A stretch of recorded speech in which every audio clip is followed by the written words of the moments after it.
wish I had something to drink right now. Welcome back to my channel. Today I'm going to be talking to you about buying your own car, financing your own car, and finding the proper insurance for your car. Because I feel like I was just thrown into the fire this past week and I had like little to minimal guidance as to how to go about this whole process, and so I thought I'd sit down and give you guys like one-on-one car buying 101. Also, at the end of this video there's going to be like a small teeny tiny car tour, so if you guys want to stick around for that, feel free to do so and keep on watching if you want to know more. I hope this is helpful to you, and if you have any tips for me as a new car owner, then leave them down in the comment section below.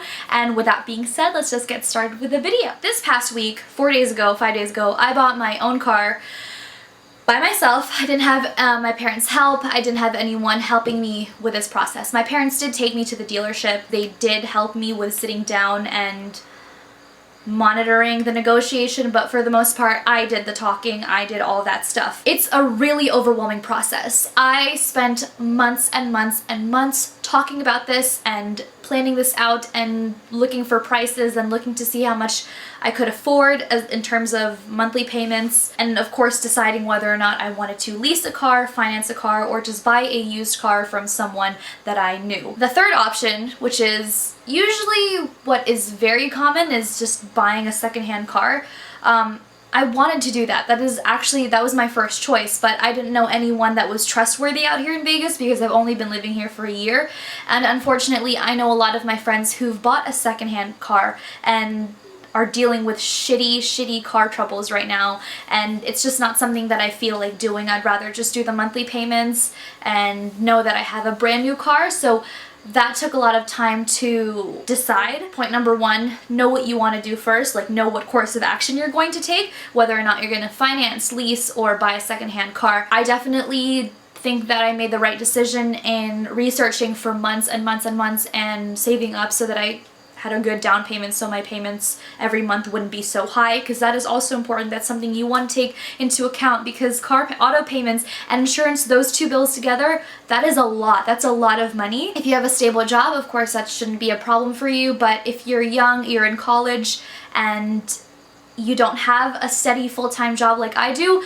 that is a factor in this decision. I was able to say, yeah, I'm gonna go ahead and buy a brand new 2016, never used, because I can afford it. Now, if that's something that's a problem for you, maybe you could go with the third option, which is buying something secondhand. Do your research, go on Craigslist, or talk to a family friend or something like that. The first option, leasing, I personally have never done this. I think that it's a smart decision, depending on like how you look at it. At the end of me financing this car, I have an asset, and I know that I won't be driving many places with it, so hopefully by the end of this loan it'll be still in good condition and I won't have a problem and I'll have a car. With leasing, I know that with my dad, that's something he's spoken to me about. Just like driving a newer model car every year and just, you know, having that mileage minimum and all that stuff. Like it's manageable and like it's a good option. It didn't entertain, like I never entertained it. I didn't really like the idea of like not having the car, and if something happened to it, you know, I'd rather have it under my name and just deal with it after a couple of years, all that stuff. When you know your course of action, when you know what your plan is, you got to look at your finances. Can you afford this kind of car?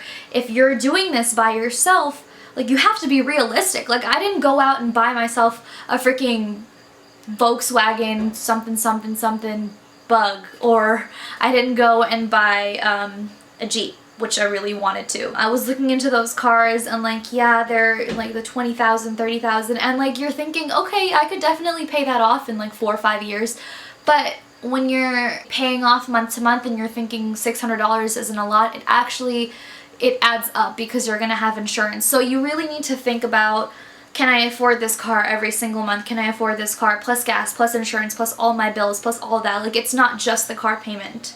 It's a lot of things with it. I picked the Nissan Versa 2016 because my boyfriend Alec and I rented it to go to California, and I saw how it drove like for 5 hours back and forth, and I was like, wow, this is amazing, and it's a great car. Like it feels good, and It's very affordable. I think it's a great car to start off with. And you also don't want to, if you're under a budget like me and you're doing this on your own, you don't want a car with lots of bells and whistles. That's something that I decided right then and there. Like, I don't want a luxury car or a sports car because I simply cannot afford it right now. I am still a college undergrad, and although I do work full-time, it's just not realistic, and I would rather not. Like, to me, a car is just a means of getting to and from somewhere. It's not like, oh, it's a status. Some people think it's like a way of like showing your status, or just like you're interested in cars and you want your car to look good, and like that's cool, but I'm not a car person and I don't really care, and I just wanted something to help me get from point A to point B, and that's why I chose a nice, affordable, what is it called? Compact car. I think it was a good decision. If you're a first-time buyer, I definitely do recommend a Nissan Versa or a Toyota Corolla, a Nissan Sentra, a compact car. It's pretty good. All those are pretty good. Or like a Volkswagen Jetta. Something small, something that's going to take you from point A, point B, good on gas, and, you know, take all those things into account. Like I said, go out there and test drive your car and really speak to the dealer about your options and be honest with them. When you get to the actual dealer, when you've decided what you want, and hopefully you know what kind of car you want at this point. When you get to the dealer, I don't recommend all those like sketchy tactics that people use to try to lower their interest rates. As far as my experience went, I think it was a fairly pleasant experience. But the thing is that my dad was trying to get my interest rate lower. And although I have been building credit since I was 18, I'm currently 20 years old. It's baby credit. Like, this is the first thing that I've ever financed, so I don't really have a heavy weighted credit right now. Like, it's like meh credit, you know, like it doesn't really count, because like, yeah, I can pay off like a $500 credit card, but does that really say that I'm responsible? You know what I mean? Like, it's not a lot of money. So obviously my interest rate was like 9 point something, which is, after doing research, like, and with my credit score, because I couldn't be co-signed with my mother, because surprisingly, my credit score was better. I wasn't surprised by it. I wasn't like, oh my gosh, that's terrible. Like, I expected my payments to be much, much higher than what they are now. You can talk your way into a lower payment, and like I did a lot of negotiating. I pulled up prices from the internet and said, can you match this? Can you make sure that your incentives are added into whatever I'm financing? And I made sure that I could get the lowest price that I could, and I didn't leave until I did. But I don't think that anyone should go about it in a negative way. Like, you shouldn't give your salesperson a hard time. They're just doing their job. And if you happen to know something that they don't know, like for example, he didn't know that there was a sister store, like a Nissan, 20 minutes away, and they were offering something that was like $1,400 lower than the price that they were giving me. And just by doing that, just by calmly showing him what I saw on the internet and by negotiating with him, I was able to get that price. And my dad was getting frustrated with him, he was getting frustrated with my dad, and I was like, nope, let me swoop in. I literally was like, excuse me, sir, I saw this on my phone, I was wondering if you could match my price. Like, I was using my communication skills like to a T, and it worked. And literally, like, that is the best way to approach it. You need to come off educated. You need to show them that you know what you're talking about, even if you're 18, 19, or 20. You know what I mean? Just because you're young doesn't mean you're inexperienced in these things. Like, you don't have to come off that way. So what I suggest is going in there confident, knowing what you want, and like expecting the worst, but if the best comes along, like, take it. Don't be like, oh, but I want something better. Like, don't be unrealistic with what you think your interest rate is going to be or what your down payment is going to be. Like, you are young, and if you're just starting to build your credit, your interest rate is going to be high. I had something else to say and I lost it. Dang it. During this whole process, I do recommend an adult being with you. Luckily, I had my parents to sit in just to listen to me talk. And there are a few things that you want from the adult. Like, you want their advice, you want to make sure that what you're getting is a fair deal. And aside from that, you know, it's all self-explanatory from that point. They're going to talk to you about warranties on your car, which I suggest you should get, even though it's new, because you never know what's going to happen the minute you walk out of that door. If you don't have warranty, it's your car and it's your problem, and after you've put your down payment down, that's your problem. At least if you get a warranty, they'll help you in some way, somehow. Other than that, I feel like the whole getting there and buying your car, it's not as frightening.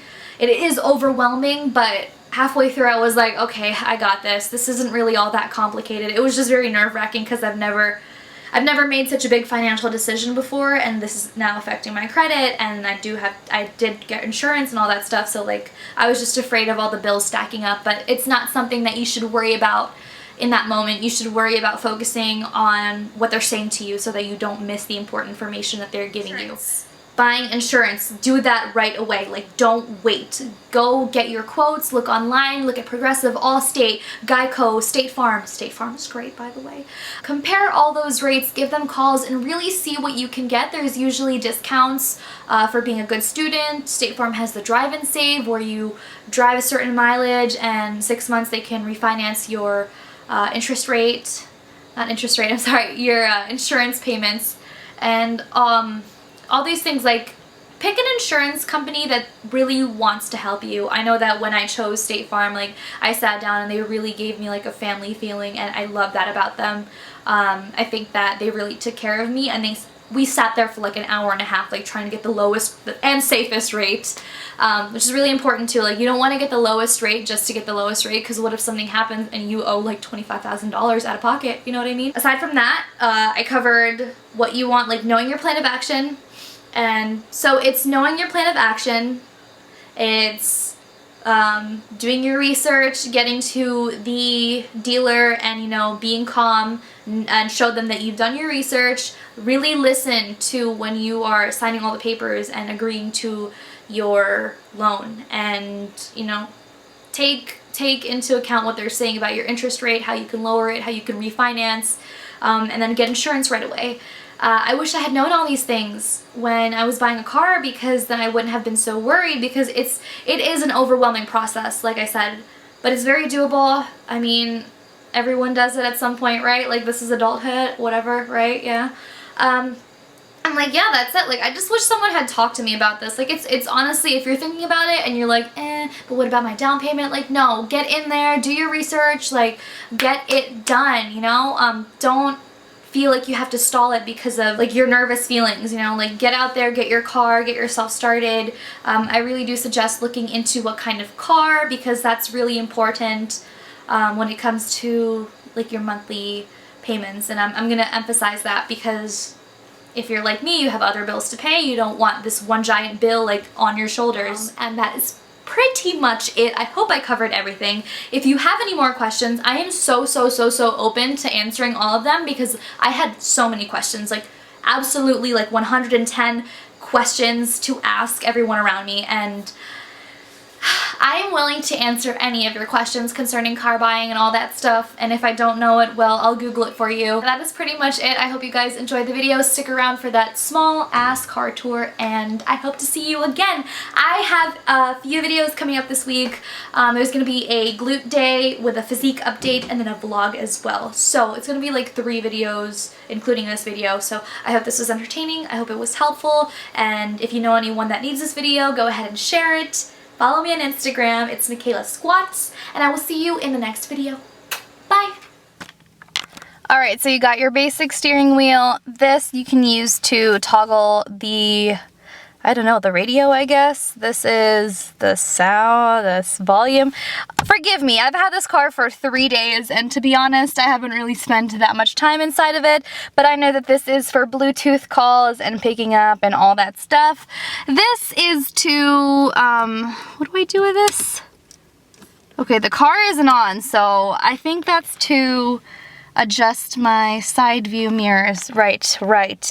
Also, it's standard, all that stuff, no bells and whistles. It is a Nissan Versa. There's honestly nothing fancy about it. But this is my first car. Hold on, let me put this on the dashboard. Okay. Okay, so this is a 5-seater car. It's pretty chill. I can charge my